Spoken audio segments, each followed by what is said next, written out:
Vamos a continuar con la clase anterior. Esta clase terminó con el siguiente ejercicio, que era encontrar la derivada de la función 1 menos x sobre 2 más x.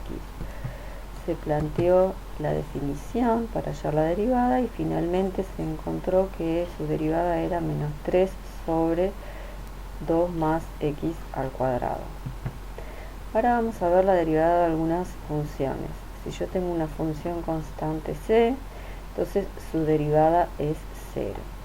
Planteamos por definición, tenemos la derivada de f en x, es el límite de h tendiendo a 0 de f en x más h menos f de x sobre h, y esto es igual al límite de h tendiendo a 0 de c menos c sobre h.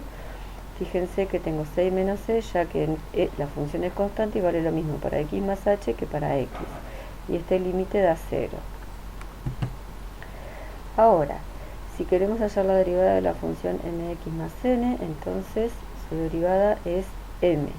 Planteamos por definición, tenemos límite de h tendiendo a 0 de f en x más h menos f de x sobre h, es igual al límite de h tendiendo a 0 de m por x más h más n menos m por x más n. Y esto es igual al límite de h tendiendo a 0 de mx más m por h más n menos m por x menos n sobre h.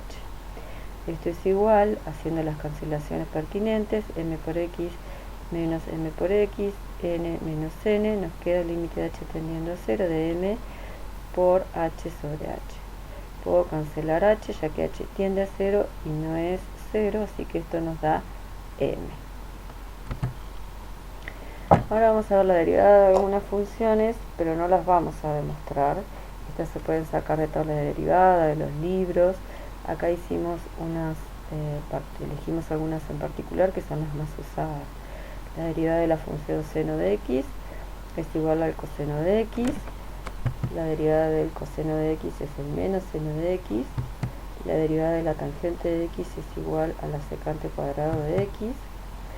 La derivada de a a la x es a a la x por el logaritmo de a. En particular, si yo tengo e a la x, fíjense que la a vale e, entonces la derivada es e a la x, ya que el logaritmo de e vale 1. La derivada del logaritmo en base a de x es 1 sobre x por el logaritmo de a. En particular, si tengo la función logaritmo natural de x, la derivada es 1 sobre x. Nuevamente acá la base es c, entonces el logaritmo de es 1 y nos queda finalmente 1 sobre x como derivada. Acá vamos a ver el concepto de derivadas laterales. Nosotros recordemos que la definición de derivada es un límite y habíamos trabajado el concepto de límites laterales. Acá podemos ver también que en la definición de límite de derivada se pueden plantear los límites laterales. Estos límites laterales se los va a conocer como derivada lateral derecha y la derivada lateral izquierda. En particular acá tenemos la derivada lateral derecha y se nota con ese símbolo más aquí debajo. En x igual a tenemos que es el límite de h tendiendo a 0 por derecha de f en a más h menos f en a sobre h. O en la otra definición tenemos límite de x tendiendo a por derecha de f en x menos f en a sobre x menos a. Análogamente, la derivada lateral izquierda en x igual a tenemos que este prima por izquierda está anotado con este símbolo menos acá, signo menos. En a tenemos que el límite de h tendiendo a 0 por izquierda de f en a más h menos f en a sobre h. O el límite de x tendiendo a por izquierda de f de x menos f en a sobre x menos a. Si la derivada lateral derecha es igual a la derivada lateral izquierda, se dice que la función es derivable en x igual a a. Ahora vamos a ver qué pasa en la función o para la función valor absoluto de x. Recordemos que la definición de valor absoluto era x si x es mayor o igual que 0 o menos x si x es menor que 0. Entonces vamos a ver primero qué pasa para los x mayores que 0. Si los x son mayores que 0, el valor absoluto de x es x. y podemos elegir h suficientemente pequeño tal que x más h es mayor que 0. Entonces el valor absoluto de x más h es igual a x más h. Entonces si x es mayor que 0, la derivada para los x mayores que 0 es igual al límite de h tendiendo a 0 del valor absoluto de x más h menos el valor absoluto de x sobre h. Y esto es igual al límite de h tendiendo a 0. Por lo que vimos anteriormente, queda x más h menos x sobre h. Cancelando x con menos x, nos queda el límite de h tendiendo a 0 de h sobre h, que esto es 1, y el límite de 1 es 1. Entonces es derivable para todos los x mayores que 0.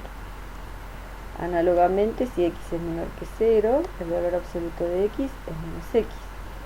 Y para un h suficientemente pequeño, x más h es menor que 0. Y tenemos que el valor absoluto de x más h es igual a menos x más h.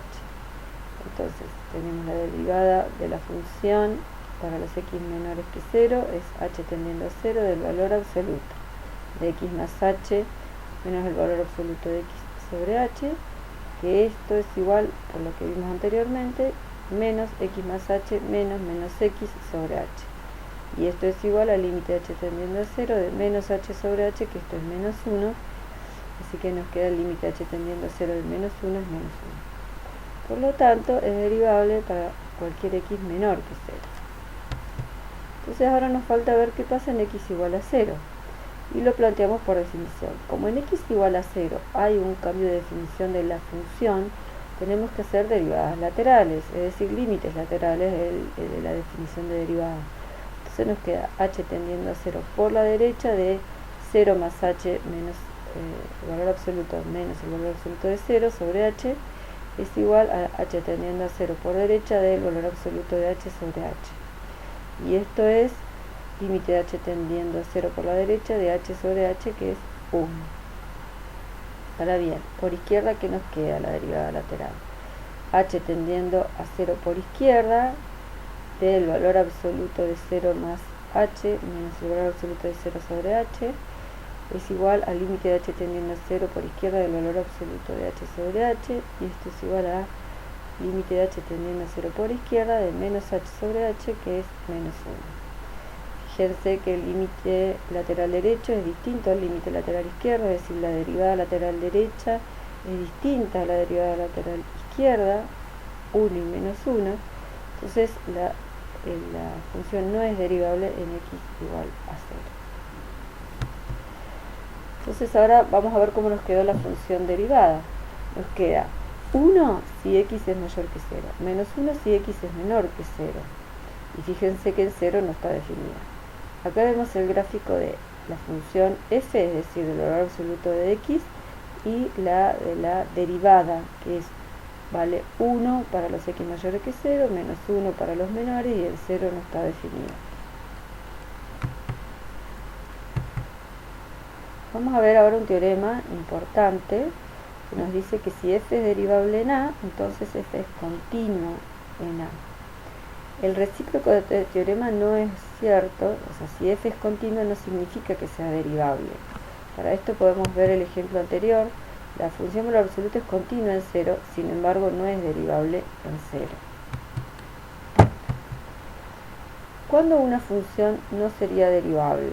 Entonces, acá el primer caso que vemos dice que, por ejemplo, la valor absoluto presenta una esquina en x igual a 0. Vamos a ver. La función valor absoluto acá en 0 presenta un pico o una esquina. Acá si quisiéramos ver la existencia de la recta tangente, vemos que hay un cambio abrupto de pendiente, así que no tiene recta tangente en x igual a 0. Entonces, en general, si la gráfica presenta una esquina o un pico, f no tiene recta tangente en esos puntos y no es derivable allí. Si quisiéramos verlo analíticamente, la derivada lateral derecha daría diferente a la derivada lateral izquierda, por lo tanto no sería derivable allí. El otro caso es el teorema anterior, nos da un caso para ver cuándo el fenómeno es continuo, ya que decíamos, si es derivable es continuo, es decir, que si no es continua no sería derivable. Fíjense acá, en x igual a la función no es continua en x igual a y no es derivable en x igual a. Por lo tanto, acá vemos el segundo caso. Vimos hasta ahora en el caso de que tenga un pico, en el caso por discontinuidad. Nos falta un tercer caso, que es cuando presenta una recta tangente vertical. Entonces, la función es continua en x igual a, presenta recta tangente, pero es vertical. Y acá que nos dice que el límite de x tendiendo a del valor absoluto de la derivada tiende a infinito. ¿Esto qué significa geométricamente? La derivada de la función que nos daba la pendiente de la recta tangente. Entonces acá que nos va diciendo que a medida que yo me acerco a A, tanto por derecha como por izquierda, las pendientes de esas rectas van siendo cada vez mayores hasta que la recta se hace vertical, ¿sí? Entonces, estos tres casos son casos en donde se puede presentar la no existencia de la derivada. Bueno, por acá, hasta aquí hemos llegado por el momento.